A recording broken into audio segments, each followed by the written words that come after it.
March for justice যে কর্মসূচি, সেই কর্মসূচি আমরা পালন করছি। আমাদের কর্মসূচি এখানে আমরা যখন পালন করছি, আমাদেরকে প্রশাসন, পুলিশ আমাদেরকে বাধা দিয়েছে। আমরা বলতে চাই, আজকে যে শিশু 6 বছর বয়স, সে যখন খেলতেছিল ঘরের ভিতরে, তার কি অপরাধ ছিল সেই প্রশ্ন আমরা রাখতে চাই। এর সাথে আমরা বলতে চাই, আমাদের এখানে অসংখ্য ছাত্র জনতাকে হত্যা করা হয়েছে, গণগ্রেপ্তার করা হয়েছে, আমাদের শিক্ষকদেরকে গ্রেপ্তার করা হচ্ছে। এইখানে আজকে আমরা সারা দেশে শুনি নাই যে কোনো ধরনের যে যারা গুলি করলো, যারা এই ছাত্রদের হত্যা করলো, যারা এই মানুষদেরকে হত্যা করার মধ্য দিয়ে এইখানে দেশে তারা হচ্ছে নির্বিচারে চলছে, তাদের কাউকে এখন পর্যন্ত গ্রেপ্তার হইতে আমরা শুনি নাই। সংগ্রামী বন্ধুগণ, এর মাধ্যমে আমরা আপনাদেরকে জানাতে চাই, সাংবাদিকদের মাধ্যমে আমরা জানাতে চাই, আমাদের এই শহরে আমরা যখন গত 19 তারিখে মিছিল করছিলাম, সেই মিছিলে যুবলীগের গুলিতে এবং পুলিশের টিয়ার শেলের মাধ্যমে আমাদের একজন ভাই শহীদ হয়েছে, তার নাম রেদওয়ান সাগর। সেই রেদওয়ান সাগরের হত্যাকারীকে, সেই হত্যাকারী আমরা দেখি নাই, সেই হত্যাকারীকে অবিলম্বে আমরা বলছি গ্রেপ্তার করতে হবে। এবং এই 19 তারিখের হত্যাকাণ্ড, সেই হত্যাকাণ্ড সারা দেশে আরো অনেক বেশি আমাদের যে ছাত্র সমাজ, সেই ছাত্র সমাজের যে আন্দোলন, সেই আন্দোলনকে বেগবান করছে। আমরা হত্যার বিচার চাই, সেই বিচারের দাবিতে আজকে আমরা জড়ো হয়েছি। আমরা বলতে চাই, আমাদের সাগর ময়মনসিংহের ত্রিশাল বাস স্ট্যান্ড, সেই ত্রিশাল বাস স্ট্যান্ড এরিয়াতে মৃত্যুবরণ করেছে। সেইখানে আমরা আপনাদের এইখানে যারা সাংবাদিক আছেন, পুলিশ প্রশাসন আছেন, সেই ত্রিশাল বাস স্ট্যান্ডের যে চত্বর, সেই চত্বরকে সাগর চত্বর, শহীদ সাগর চত্বর, সেই শহীদ সাগর চত্বর হিসেবে আমরা ঘোষণা করছি। সেইখানে আমরা এই সাধারণ শিক্ষার্থীরা আমরা সেইখানে হচ্ছে সাগরের নামে একটি শহীদ মিনার, সেই শহীদ মিনার আমরা তৈরি করব। আপনারা সারা ময়মনসিংহের যত মানুষজন আছেন, আপনারা সেই শহীদ সাগরের রক্তের সাথে কখনো গাদ্দারি করবেন না। সাগরের যে হত্যাকাণ্ড, সেটা সুষ্ঠু তদন্ত হতে হবে এবং প্রকৃত যে অপরাধী, সেই অপরাধীকে শাস্তি দিতে হবে।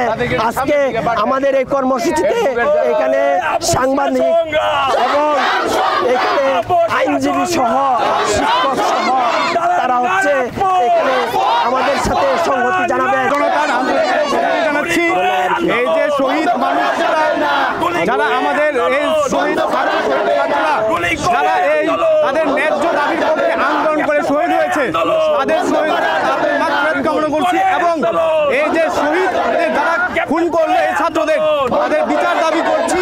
আমাদের একটা আমাদের সিআরপিসি আছে, সিআরপিসি আইনে এইভাবে গুলি করার সুযোগ নাই। বল প্রয়োগ করার তার চেয়ে বেশি বল প্রয়োগ করা যাবে না।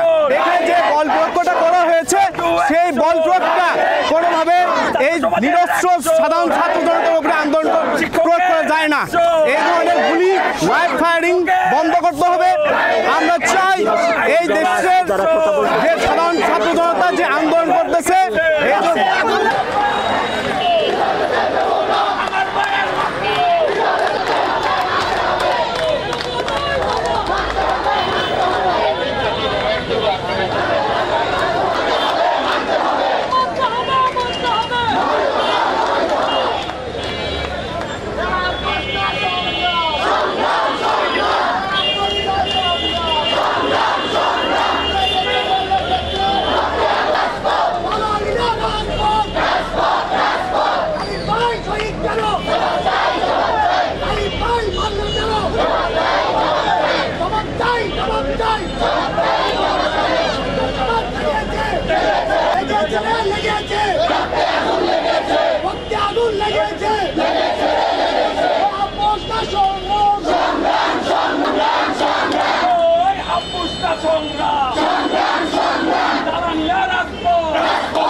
না